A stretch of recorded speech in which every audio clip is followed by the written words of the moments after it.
Les promoteurs de solutions technologiques pour l'industrie sont mes fournisseurs favoris de textes à analyser de manière critique.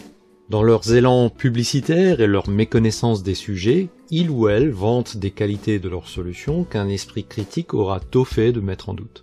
Voici un exemple parmi ceux dont je me sers pour m'entraîner à l'analyse critique et logique, tout en vous faisant profiter de mes remarques. Je suis Christian Oman, bienvenue dans cet épisode. Le marketing met en avant la série d'arguments suivants. La mise en place, ici de notre système, favorise une culture d'amélioration continue car chaque petit pas, chaque problème résolu sur le terrain sert l'ensemble de l'organisation et réduit la récurrence des problèmes opérationnels. Vous noterez d'abord la profusion de mots-clés qui doit impressionner la personne qui reçoit le message et accessoirement améliorer le classement de la publication dans les moteurs de recherche. La première partie de la phrase est une affirmation prudente avec l'emploi du verbe favorise, donc pas une promesse formelle quant aux effets sur la culture d'amélioration continue, mais plutôt une suggestion de contribution, voire de facilitation. La seconde partie de la phrase, qui sert à justifier la première partie, est plus assertive et suggère une relation de cause à effet qui se lit ainsi. Si l'on réalise un petit pas ou si un problème est résolu sur le terrain, alors le petit pas ou le problème résolu sert ou bénéficie à l'ensemble de l'organisation d'une part.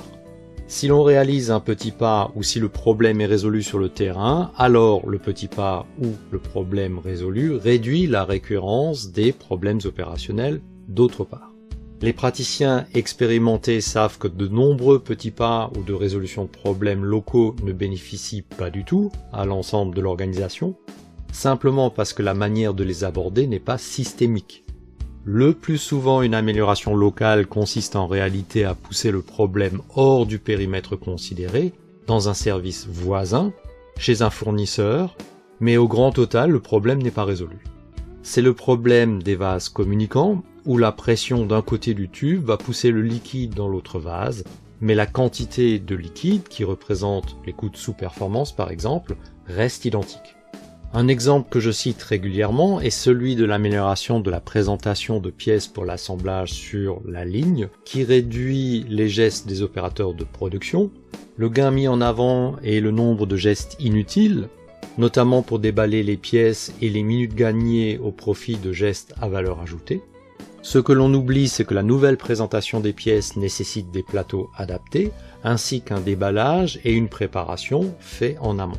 Au grand total, on a augmenté les coûts par la nécessité d'investir dans des plateaux, on a conservé les gestes dits inutiles de déballage, mais ils ont été confiés à d'autres services ou aux fournisseurs, tout cela pour un gain marginal qui éventuellement ne se traduira même pas par de la production supplémentaire. Par ailleurs, la seule résolution d'un problème ne garantit pas à elle seule qu'il n'y aura plus de récurrence si des mesures spécifiques ne sont pas mises en œuvre pour les prévenir. Et sauf si la solution vantée incorpore une intelligence artificielle, je ne crois pas que la seule documentation d'un problème résolu puisse réduire la probabilité de sa réapparition. Au final, le message publicitaire n'est pas réellement crédible pour peu que l'on ait une expérience suffisante du terrain. Il dénote à mon sens soit une exagération des promoteurs, soit leur méconnaissance des réalités. Vous pouvez partager votre point de vue sur ce point dans les commentaires de cet épisode. Si vous y avez trouvé intérêt et valeur, merci de le faire savoir d'un pouce levé. Je vous dis à bientôt sur l'un de mes médias.